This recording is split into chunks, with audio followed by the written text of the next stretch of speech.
Welcome, friends. Tonight we're setting off on a soft, slightly ridiculous journey into the wonderful world of medieval, European, and unknown stories. So before you get comfortable, take a moment to like the video and subscribe, but only if you genuinely enjoy what I do here. And let me know in the comments where you're tuning in from and what time it is for you. It's always fascinating to see who's joining us from around the world. So settle in, fluff your pillow, maybe light a candle. Let's dim the lights and take a deep, relaxing breath. Imagine yourself transported to a time when the line between the supernatural and reality was incredibly thin. In the medieval world, the understanding of the mind and body was still developing, and people relied on nature's bounty to heal their ailments, transcend their earthly pains, and even interact with the divine. The practice of healing often involved substances that alter one's consciousness, and many of them were far more potent than we might expect. Consider the medieval apothecaries shop. The air is thick with the smell of dried herbs, and the shelves are lined with jars of strange liquids, potions, and powders. A man walks in with a broken arm, while another enters with a troubled mind. Some will leave with herbs to ease their pain. Others might leave with substances that induce visions, or even a deep sense of euphoria. The possibilities of what these substances could do were both medical and spiritual, depending on the user's intentions.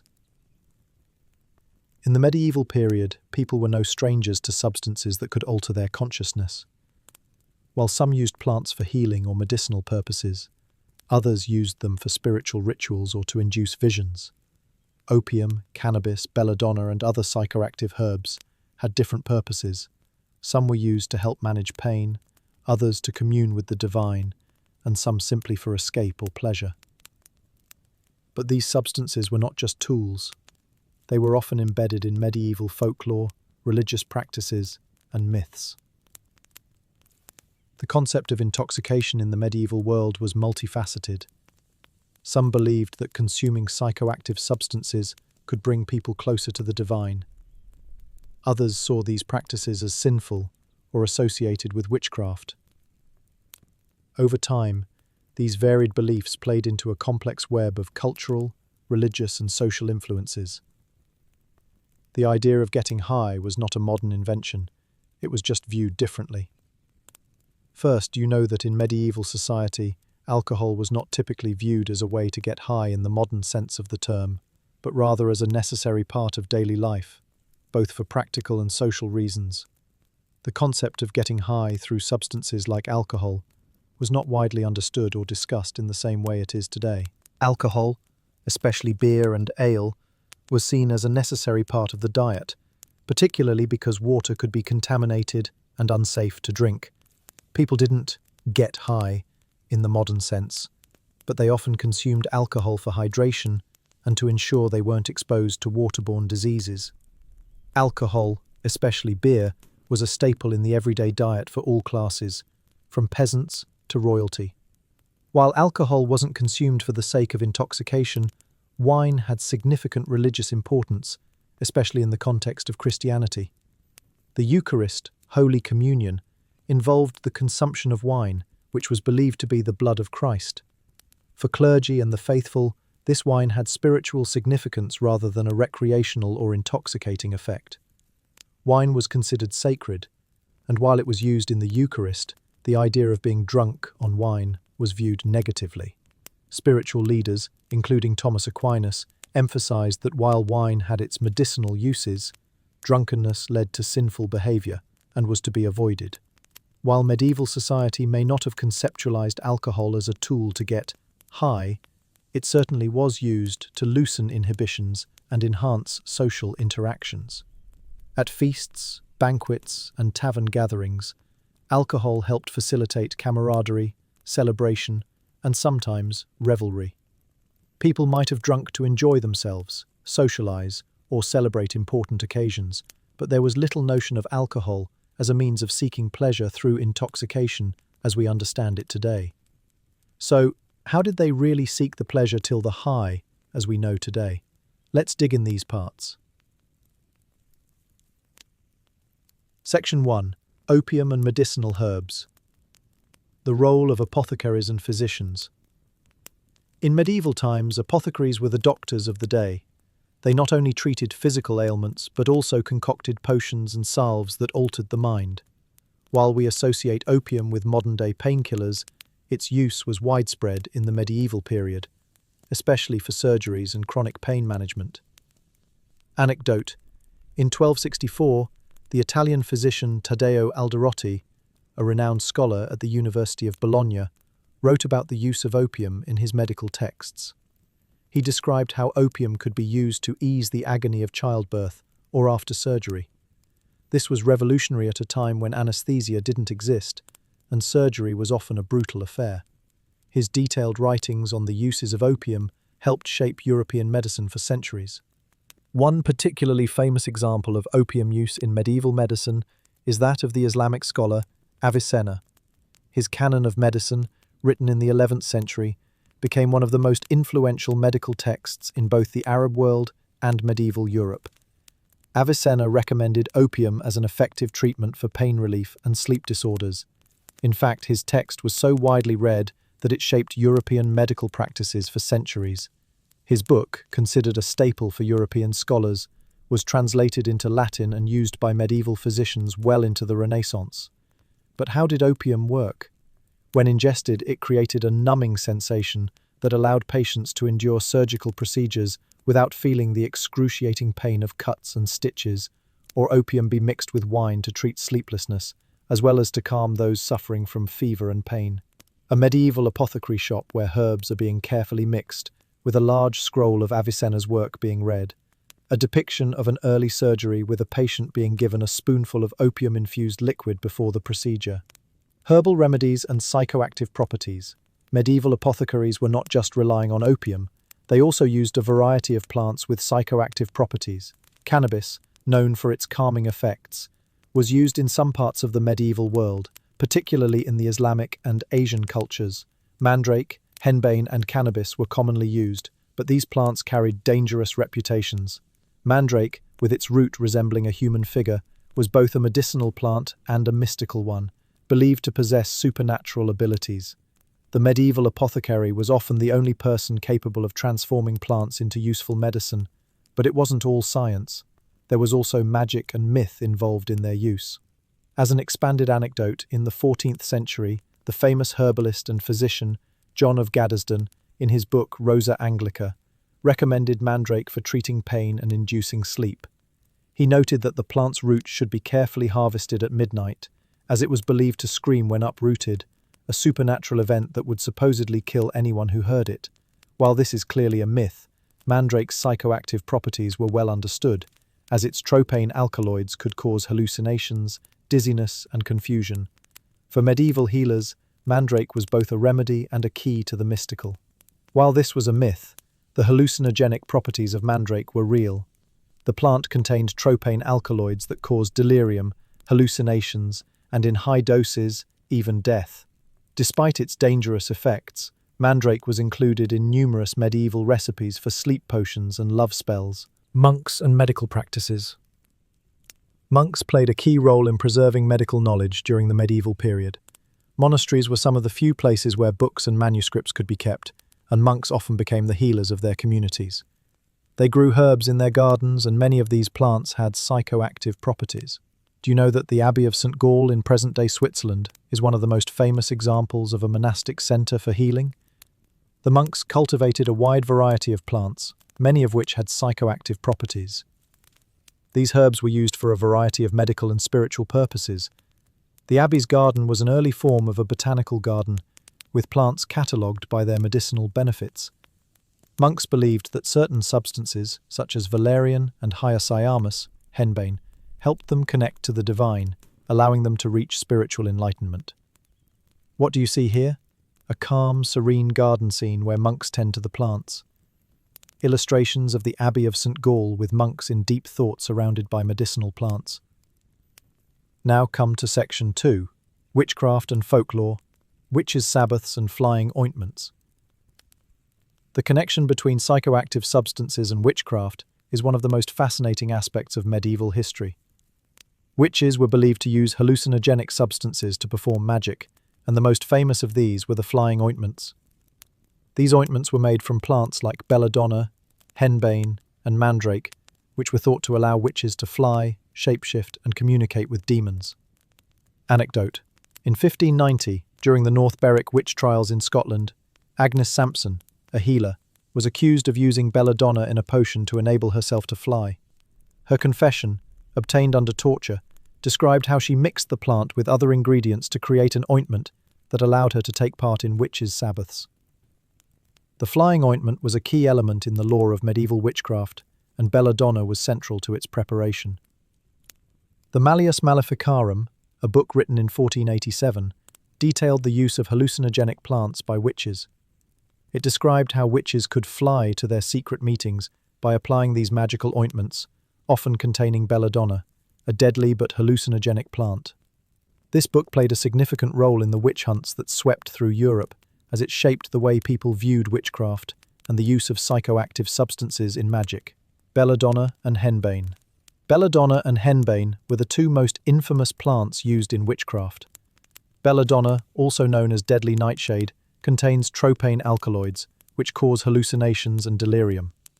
Henbane, with similar properties, was used by witches to induce visions and alter consciousness. In 1555, the trial of Caterina Mericola in Germany provided another chilling example of how belladonna and henbane were used in witchcraft.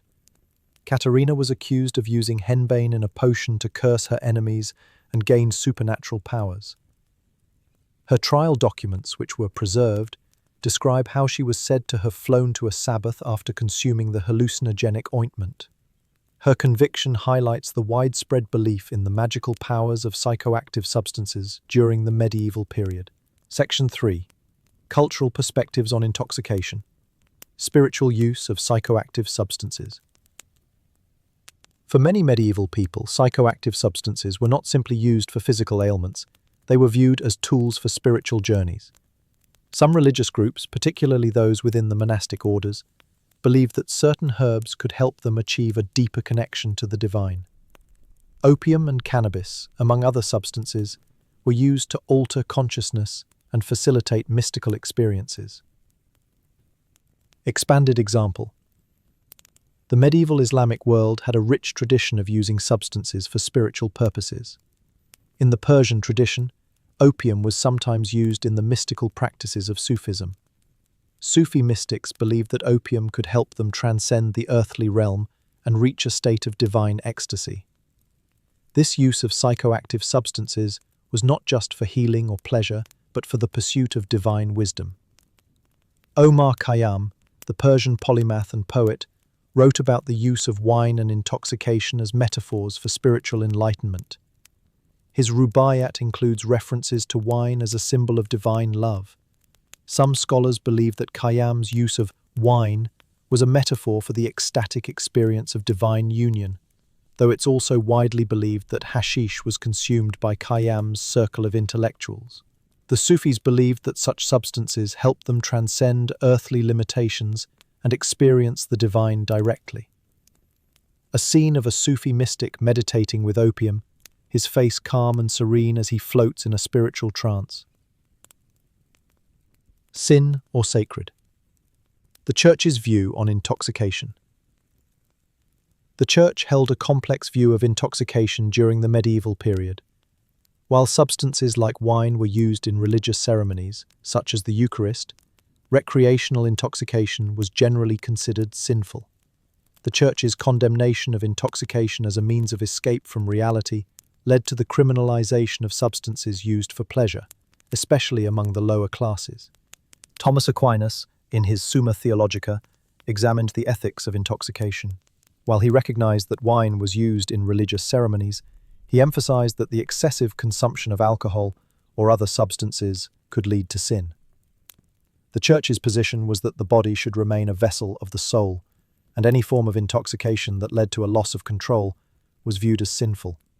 However, the Church was also willing to accept that substances could serve as tools for spiritual enlightenment, though these instances were often seen as rare and exceptional. Anecdote. In the 12th century, the Lollard movement, which followed the teachings of John Wycliffe, criticized the Church for its indulgence in alcohol and its acceptance of substances like cannabis for medicinal purposes.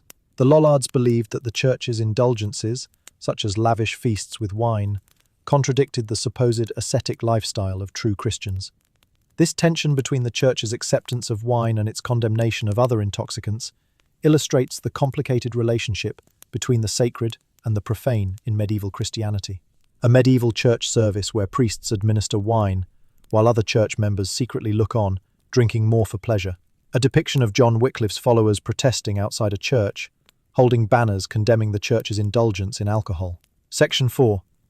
Class distinctions in access to psychoactive substances. Nobility versus peasants. Access and purpose. Class divide in access to psychoactive substances. One of the most fascinating aspects of medieval drug use was the stark contrast in access to psychoactive substances between the nobility and the peasantry. While the nobility had the means to import rare and powerful substances from distant lands, peasants and common folk relied on locally available plants and herbs. This disparity reflects the broader social and economic divides in medieval society, where access to resources often determined both lifestyle and survival. Expanded political context. The nobility in medieval Europe had greater access to opium, cannabis, and alcohol due to their wealth and political influence. These substances were imported through trade routes, particularly from the East. The nobility's use of these substances often intersected with political and religious structures. For instance, the opium trade was tightly regulated by political authorities in both the Islamic world and medieval Europe. The use of opium in courtly circles, particularly in Islamic courts, became associated with luxury and intellectualism. These courtly elites often viewed the consumption of psychoactive substances as a way to expand their intellectual horizons or indulge in divine ecstasy, all while maintaining their social standing and political influence. Anecdote: the medieval Islamic world, especially during the Abbasid Caliphate, had a sophisticated and rich intellectual culture that embraced opium as part of courtly life. Intellectuals in Baghdad, Damascus, and Cairo were known to partake in opium-laced wine or hashish during philosophical debates. The consumption of such substances was often seen as a way to stimulate the mind, reflecting a unique intersection of luxury, knowledge, and politics. The aristocratic circles in Europe similarly had access to opium from the East, which was often reserved for the elite as a way of indulging in opulence and sophistication. Peasant use of psychoactive plants. For peasants and common folk, access to psychoactive substances was far more practical. Substances like mandrake, cannabis, and even garlic were used not only for their medicinal benefits, but also for their ability to help ease the hardships of daily life. Life for peasants was often marked by physical labor, illness, and harsh living conditions. Thus, many peasants used psychoactive herbs as remedies for pain, exhaustion, and sleep deprivation. Expanded social context. The class distinction in the use of psychoactive substances is also reflected in the types of remedies available. The elite had access to imported substances that could provide pleasure or intellectual stimulation, while the lower classes relied on local herbs that were often bitter and unpleasant, but served a critical role in survival. This reflected a larger trend in medieval society, where the rich had access to luxury and comfort, while the poor had to rely on what they could gather from the land. Anecdote: during the Black Death, when much of Europe was ravaged by disease, peasants used herbs like garlic, which was believed to ward off infection, and other psychoactive substances, like cannabis, to cope with the mental strain of the pandemic. These remedies, though not scientifically proven to fight the plague, were a source of comfort for people who had little else to rely on. Political and religious influence on psychoactive substance use. The role of the Church in regulating intoxication. The Church's role in the regulation of intoxication. The Catholic Church wielded significant political and cultural power during the medieval period, and its influence over the use of psychoactive substances cannot be overstated. The Church's teachings on intoxication were rooted in its theological stance on sin, virtue, and the sanctity of the body. While the Church recognized certain substances, like wine, as integral to religious ceremonies, it viewed recreational drug use as sinful and potentially dangerous. Expanded political context. The Church's stance on intoxication reflected broader political concerns about maintaining social order. In medieval Europe, the church was not just a religious institution, but a political one. The church's hierarchy often dictated social and political norms, including the regulation of substances like alcohol, cannabis, and opium. In the early Middle Ages, alcohol was consumed widely, but its abuse was often condemned, and drunkenness was seen as a moral failing. The church focused on the dangers of excessive consumption and preached moderation, reinforcing the idea that the body was a vessel of the soul and should not be overindulged in worldly pleasures. One of the most famous medieval prohibitions related to intoxication came from the church's stance on drunkenness. In 1215, the Fourth Lateran Council, an assembly of the Catholic Church, passed a decree that alcohol should be consumed in moderation, particularly by clergy. Drunkenness was seen as a serious offence, and clergy members found guilty of overindulgence could face punishment or excommunication. While wine was acceptable in religious contexts, the church discouraged excessive drinking or the use of psychoactive substances for pleasure. State control and criminalization of psychoactive substances. State control and legalization. The political powers of medieval Europe often saw intoxication as a potential threat to public order. The state regulated the trade and use of psychoactive substances, and it was common for rulers to either tax or criminalize substances they deemed too dangerous or disruptive to the social order. This regulatory framework extended to the use of substances like opium, cannabis, and even alcohol. Expanded, example. In 16th century Spain, the use of opium became regulated under royal decrees. The Spanish crown saw the potential for profit in the opium trade, as it was being brought in from the Ottoman Empire and other regions.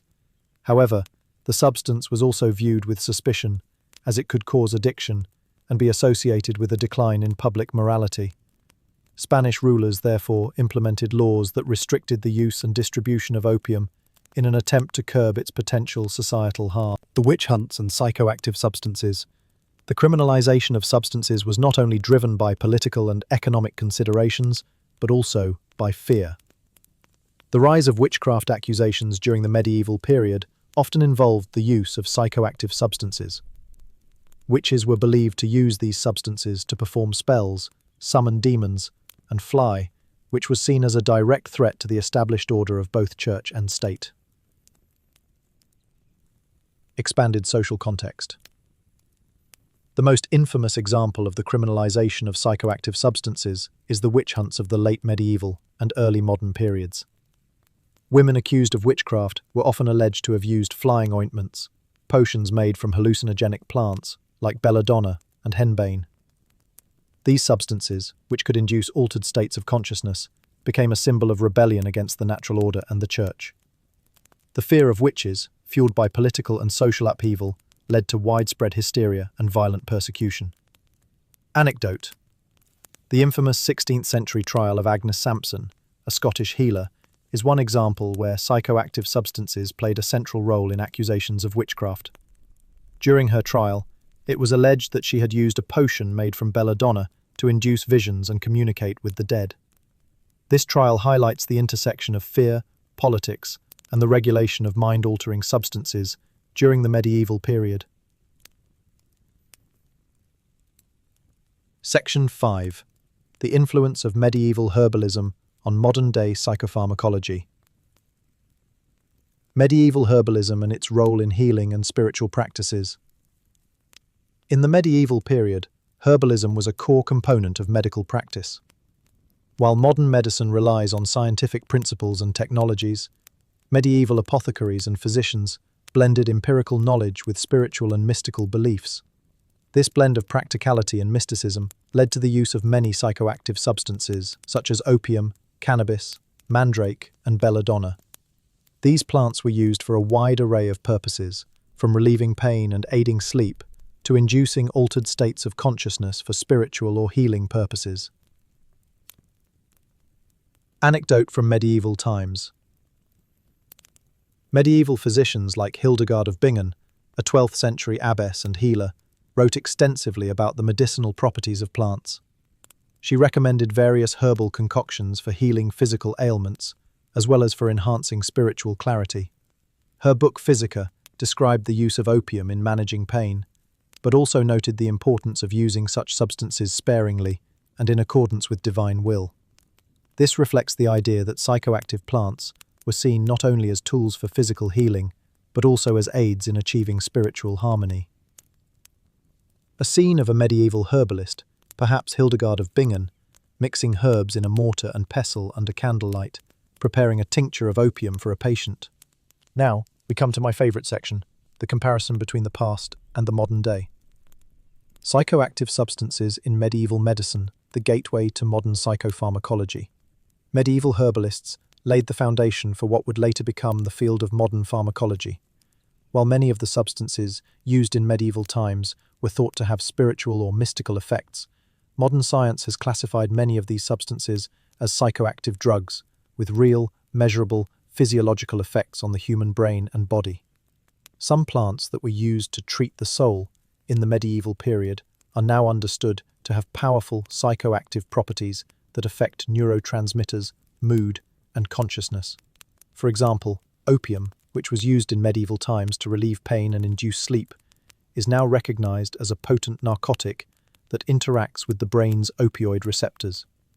Cannabis, which was often used in medieval Europe and the Islamic world for its calming and therapeutic effects, is today recognized for its medicinal value in treating conditions such as chronic pain, epilepsy, and anxiety.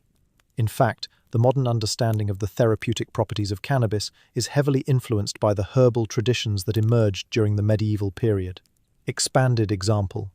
In the modern day, there has been a resurgence in interest in the medicinal use of psychoactive substances, particularly psychedelics like psilocybin, the active ingredient in magic mushrooms, and MDMA, ecstasy, which are being studied for their therapeutic benefits in treating mental health conditions such as PTSD, depression, and anxiety.